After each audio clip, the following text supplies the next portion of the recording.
आज के वीडियो में मैं अम्यूज नाम के एक कोरियन मूवी को एक्सप्लेन करने वाली हूँ। ये एक 70 साल के राइटर की कहानी है जिसकी जिंदगी एक 17 साल के लड़की के आ जाने से पूरी ही चेंज हो जाती है। तो कहानी शुरू होती है और हम ली नाम के एक बूढ़े आदमी को देखते हैं। वो बुक से घिरे हुए अपने रीडिंग रूम में बैठ के अपनी जिंदगी के बारे में सोच रहा था। फेमस तो वो बहुत है, लेकिन फेमस होने के सिवाय उसने जिंदगी में आज तक कुछ भी नहीं किया। उसकी सबसे बड़ी इच्छा थी कि वो शादी करेगा, लेकिन वो भी उससे नहीं हुआ, जिसके वजह से वो आज अपने जिंदगी में बिल्कुल अकेला था। इसके बाद हम सोजी को देखते हैं। वो भी एक राइटर था और अपने बुक पब्लिशिंग इवेंट में आया हुआ था। वो ली का असिस्टेंट था। उसके घर के सब काम वही करता था, सब्जी लाने से लेकर खाना बनाने तक, और इसके बदले नॉवेल्स लिखने में वो ली से हेल्प लेता था। उसका द हार्ट नामक एक नॉवेल पब्लिश होता है जो कि कुछ ही दिनों में बहुत फेमस हो गया था। आगे एक दिन ली अपने घर पहुंच के बाहर एक लड़की को सोता हुआ देखता है। ये देख के वो हैरान हो जाता है क्योंकि उसके घर में लड़की कैसे आ सकती है। लड़की बहुत सुंदर थी, इसीलिए वो उसे देखता ही रहता है। कुछ देर बाद वहाँ सोजी आ जाता है और तब तक वो लड़की भी जग जाती है। सोजी उससे पूछता है, तुम कौन हो और यहाँ कैसे? लड़की बोलती है कि वो पड़ोस में ही रहती है और रास्ता भटक के यहाँ आ गई है। ये बोल के वो दौड़ के वहाँ से चली जाती है।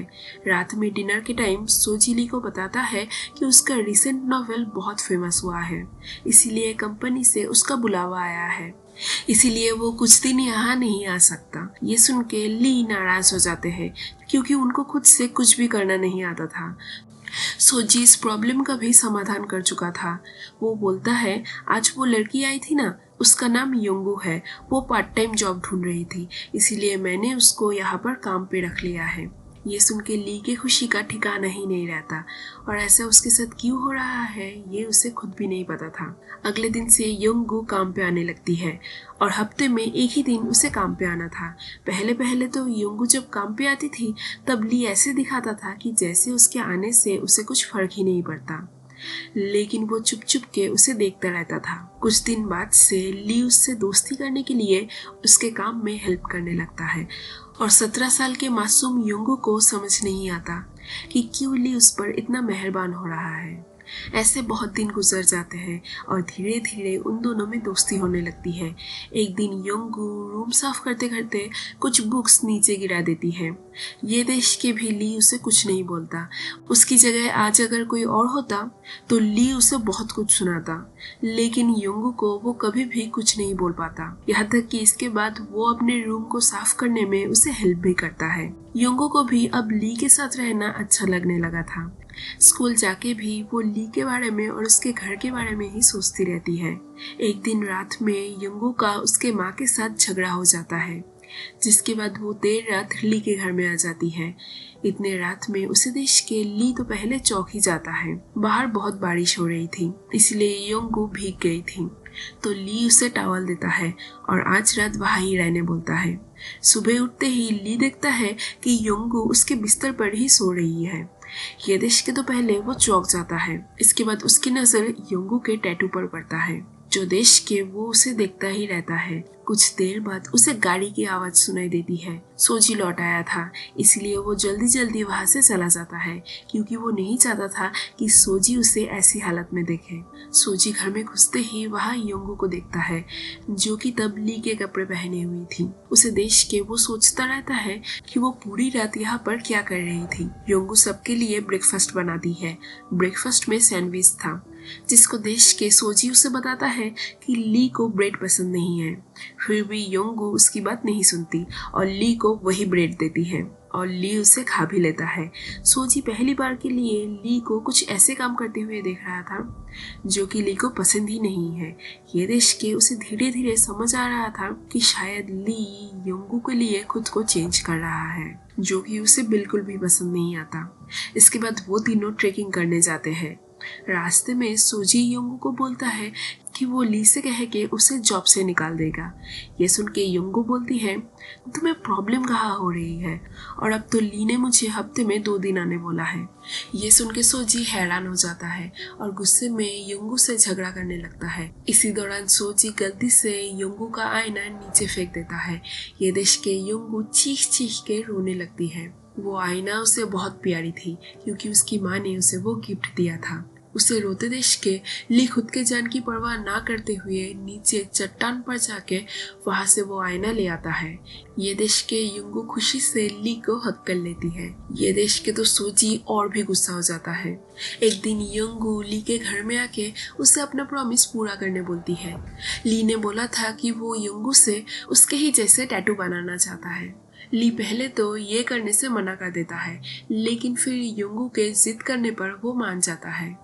इसके बाद वो योंगू के गोदी में सर रख के सो जाता है और उधर योंगू टैटू बनाने लगती है। इसी दौरान अचानक ली को अपने जवानी के दिन याद आने लगते हैं। वो देखता है कि वो फिर से जवान हो गया है और उसके और योंगू के बीच अब उम्र का फर्क नहीं रहा। वो खुशी में योंगू की तरफ जाने लगता है, लेकिन ये सब सिर्फ उसका सपना था जो कि कभी भी हकीकत में पूरा नहीं हो सकता।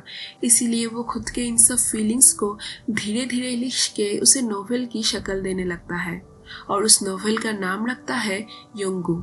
उधर हम सोजी को देखते हैं जो कि अब फ्रस्ट्रेटेड रहने लगा था क्योंकि उसके रिसेंट सभी बुक्स फ्लॉप हो रहे थे।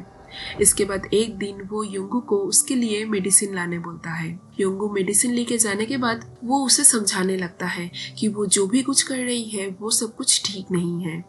इनोसेंट योंगू कुछ भी नहीं समझ पाती, इसीलिए उन दोनों में फिर से झगड़ा होने लगता है और इसी बीच सोजी के बैच से योंगू को लग जाता है तो सोजी उसे टिश्यू देता है। ये देख के योंगू बोलती है कि इंजीनियर्स के पास दिल नहीं होते। सोजी इंजीनियर है इसके बारे में सिर्फ ली को ही पता थी, तो योंगू को ये बात कैसे पता चला। योंगू बताती है कि ली ने उसे सोजी के बारे में सब कुछ बता दिया है। इसके बाद एक दिन सोजी ली के घर जाता है। तब योंगू ली के रीडिंग रूम को साफ कर रही थी। वो रूम साफ करते करते वहाँ के एक फर्नीचर को हटाने जाती है। तभी सोजी आके उसे रोकता है। वो बताता है कि सर को ऐसी चीजें अपनी जगह से कहीं और रखना अच्छा नहीं लगता। इस बात पे उन दोनों में फिर से झगड़ा चालू हो जाता है और इसी दौरान झगड़े में बॉक्स से कुछ बुक्स नीचे गिर जाता है। ये देख के योंगू तुरंत ली को बुलाने चली जाती है और इधर सोजी रूम साफ करने लगता है।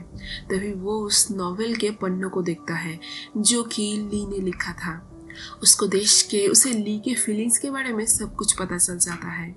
ली को आज मीटिंग अटेंड करने बाहर जाना था। ये जान के योंगू भी उसके साथ जाने के लिए जिद करने लगती है।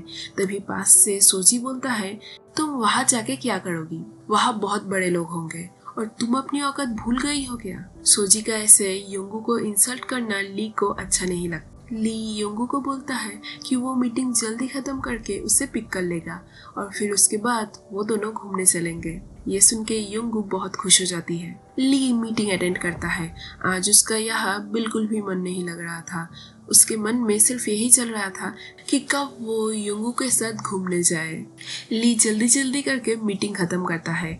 योंगू का प्रभाव ली के ऊपर इतना ज्यादा था कि ली के जैसे स्टेटस मेंटेन करने वाला आदमी आज उसके जूनियर्स लोगों को उसका टैटू दिखाता है जो कि योंगू ने बनाया था। ये देख के सोजी समझ जाता है कि ली अब पूरा ही चेंज हो गया है और उसकी जगह अब योंगू ने ले लिया है।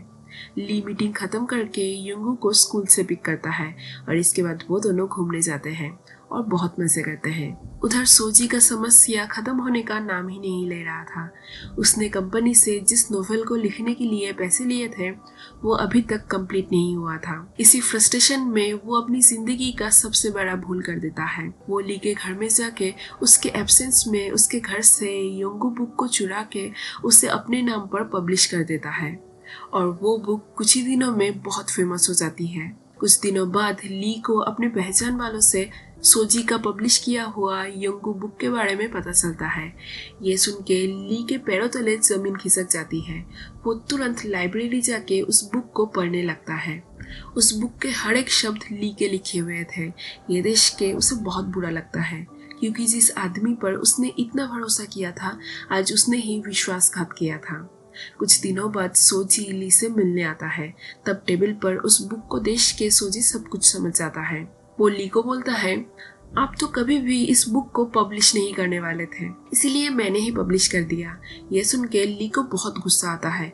वो बोलता है, तुम राइटर नहीं, तुम चोर हो, चोर। अगर तुम में टैलेंट है तो खुद का कुछ लिखो ना। ये सुन के सोजी गुस्से में उसे बोलता है कि आप कभी भी किसी को बता नहीं पाओगे कि आप जैसे 70 साल के एक बूढ़े को एक 17 साल की लड़की से प्यार हो गया है, और अगर बता भी दोगे तो फिर भी समाज में ये कोई नहीं मान पाएगा।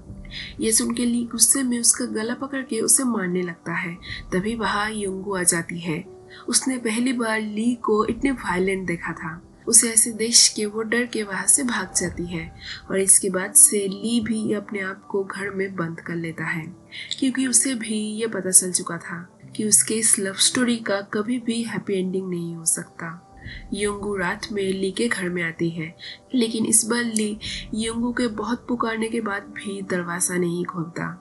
तभी वो टेबल पर पड़ी हुई योंगू बुक को देख के उसे उठा लेती है और वहां से चली जाती है। उस बुक को पढ़ के योंगू सोचती है कि सोजी को कैसे मेरे बारे में इतना सब कुछ पता चला। तो सब कुछ जानने वो सोजी के घर में जाती है। वो उससे पूछती है कि क्या ये बुक तुमने लिखा है? सोजी झूठ बोलता है, हाँ मैंने ही लिखा है। तो योंगू पूछती है, तुम्हें मेरे बारे में इतना कैसे पता चला, और मेरे टैटू के बारे में भी कैसे पता चला? सोजी बोलता है कि सर ने मुझे तुम्हारे बारे में सब कुछ बताया है। योंगू को लग रहा था कि सोजी उसे पसंद करता है, और सोजी भी उसके इस गलतफहमी को दूर नहीं करता। इसके बाद वो दोनों घूमने जाते हैं, और रात में सोजी उसे घर छोड़ता है। वहां से जाने से पहले सोजी उसे किस करता है, और योंगू उसे नहीं रोकती। उधर योंगू बुक बेस्ट सेलर हो जाती है, और इसीलिए सोजी को अवार्ड मिलने वाला था। फंक्शन का दिन आता है और ली उसका चीफ गेस्ट था। जिंदगी में पहली बार वो किसी फंक्शन को अटेंड कर रहा था, और वो भी सिर्फ योंगू बुक के लिए। फंक्शन में ली स्पीच देता है कि योंगू एक ऐसी लड़की की कहानी है जो बहुत सुंदर है और बहुत स्पेशल भी है। वो एक बहुत खूबसूरत एहसास है, और जिसने भी ये बुक लिखा है उसने बहुत ही मन से इसको लिखा है। सब कुछ सुन के सोजी का सर शर्मिंदगी से नीचे झुक जाता है, क्योंकि ये बुक उसने नहीं लिखा था, उसने चोरी किया था। विंटर आ जाती है और बर्फ गिरने लगती है। बहुत दिनों बाद योंगू ली के घर में आती है। इस बार वो उसे नहीं रोकता। योंगू उसके लिए केक लाई थी, क्योंकि आज उसका बर्थडे था। सोजी भी वहाँ आता है, तो ली सब कुछ भूल के उसे वहाँ डिनर करने बोलता है, इसलिए वो रह जाता है। डिनर खत्म करके योंगू वहाँ से जाने से पहले ली से मिलके उसे किस करती है और फिर चली जाती है, लेकिन इसके बाद सोजी से मिलने के लिए रुक जाती है।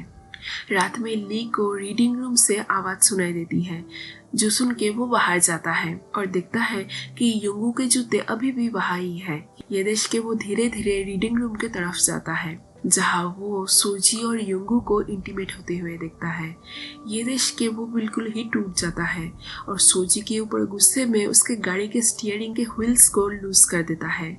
सुबह नींद से जगने के बाद उसे जब एहसास होता है कि उसने गलत कर दिया है, तब तक बहुत लेट हो चुकी थी और सोजी घर से निकल गया था। रास्ते में उसकी गाड़ी खराब हो जाती है, तो वो गाड़ी ठीक करवाने मैकेनिक के पास जाता है, जहाँ से उसे पता चलता है कि किसी ने जानबूझ के गाड़ी के साथ छेड़खानी किया है। ये सुन के सोजी समझ जाता है और गुस्से में वहाँ से निकल के फुल स्पीड में गाड़ी चला के ली के घर में आने लगता है, लेकिन इस बार अनफॉर्चुनेटली उसका एक्सीडेंट हो जाता है। उधर ली योंगू को मैसेज करके बता देता है कि उसने सोजी को मार डाला। यह सुन के योंगू तुरंत सोजी से मिलने चली जाती है। तभी रास्ते में उसे सोजी के एक्सीडेंट की खबर मिलती है, जिससे वो बहुत दुखी हो जाती है और उस दिन के बाद से वो ली के घर में आना छोड़ देती है। इसके बाद बहुत दिन गुजर जाते हैं। योंगू अब बड़ी हो गई थी, वो अब कॉलेज में थी।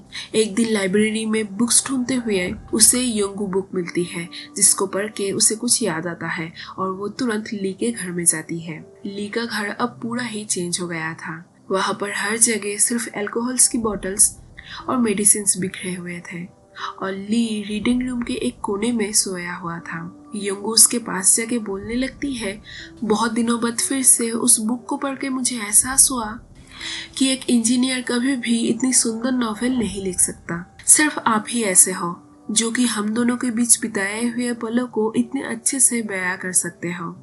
थैंक यू मुझे इतनी अच्छे से प्रेजेंट करने के लिए। ये बोल के वो लास्ट बार के लिए ली को गुड बाय बोलती है और फिर वहां से चली जाती है। लेकिन ली एक बार के लिए भी पीछे नहीं मुड़ता और नम आंखों से उसे लास्ट बार के लिए गुड बाय बोलता है। और इसी सीन के साथ ये मूवी यहाँ पर ही खत्म हो जाती है। तो आपको ये कहानी कैसी लगी मुझे कमेंट करके जरूर बताना। यही तक थी आज की वीडियो। मिलते हैं अगले वीडियो में। Stay tuned.